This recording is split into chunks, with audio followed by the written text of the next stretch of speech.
On dit souvent que les maîtres ressemblent, à leurs chiens et je pense que c'est vrai.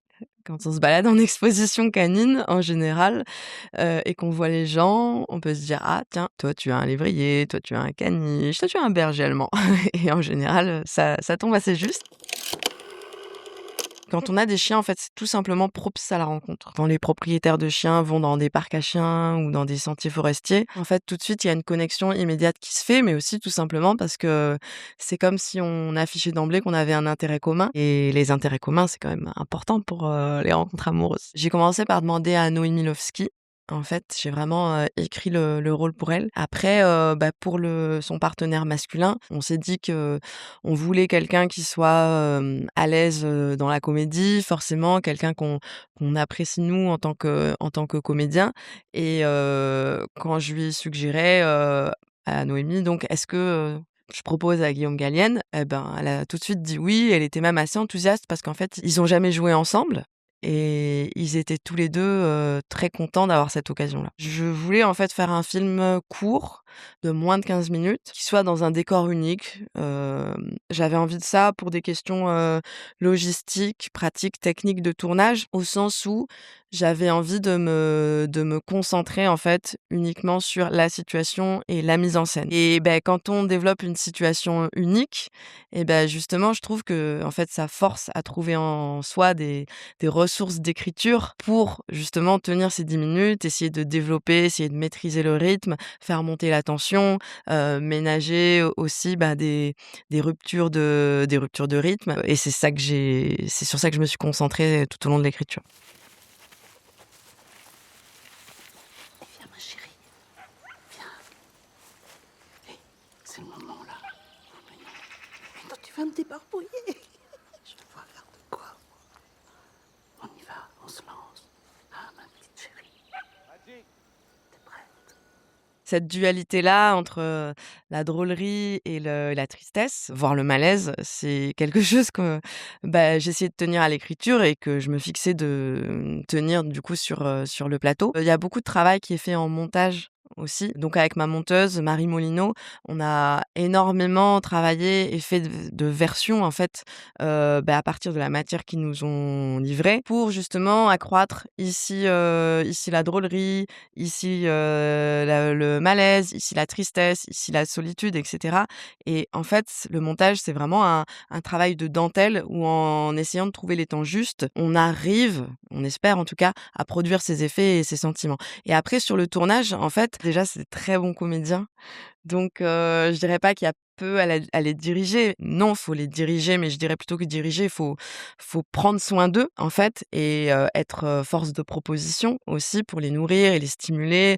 Ensuite, dans leur jeu, devant la caméra et après ils sont assez incroyables, on a 4 prises en fait, il y a 4 prises qui sont bonnes, et c'est juste une affaire de choix. Est-ce qu'on veut plus cette nuance ou plus celle-là, quoi? On peut les qualifier d'acteurs cérébraux et puis aussi c'est des acteurs, qui sont des metteurs en scène, donc qui ont une conscience très forte sur le plateau des plans qui sont en train d'être faits, donc peuvent voir un peu le film, on va dire, plus loin que, leur jeu et le rapport, aux partenaires.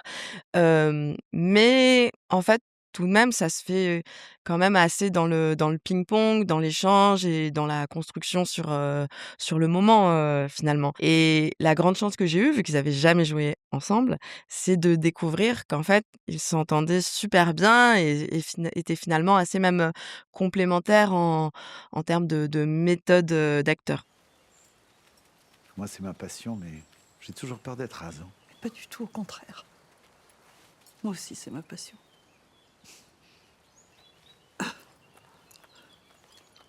Magic, laisse Pauline tranquille. On n'embête pas les dames comme ça, voyons. Ou alors, on leur demande. Hein, Magic, fais les choses dans l'ordre. Les dames, elles aiment bien qu'on les emmène au restaurant. Puis après, si ça colle,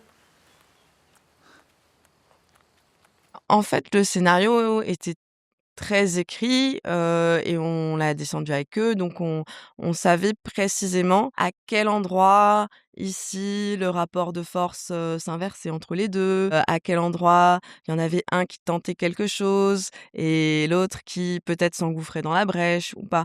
Donc en fait, on a déroulé les non-dits du dit du texte. Et après, sur le plateau, c'est là où, bah, quand j'avais par exemple 4 prises pour un plan, j'avais en fait 4 propositions, différentes, des plus agressives aux plus dans la drague, aux plus timorées, en passant par celles où il y avait plus de malaise.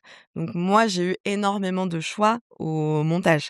Et après pour ce qui est de la chorégraphie de la communication non verbale, en fait, on a aussi fait des prises où on a fait jouer le dialogue et on a fait la même prise, mais sans dialogue. Simplement en se regardant les yeux dans les yeux et en jouant absolument toutes les répliques, mais sans les dire, exactement. Et ça nous a donné une matière, incroyable, au montage pour justement se focaliser sur, l'expressivité des regards et des visages.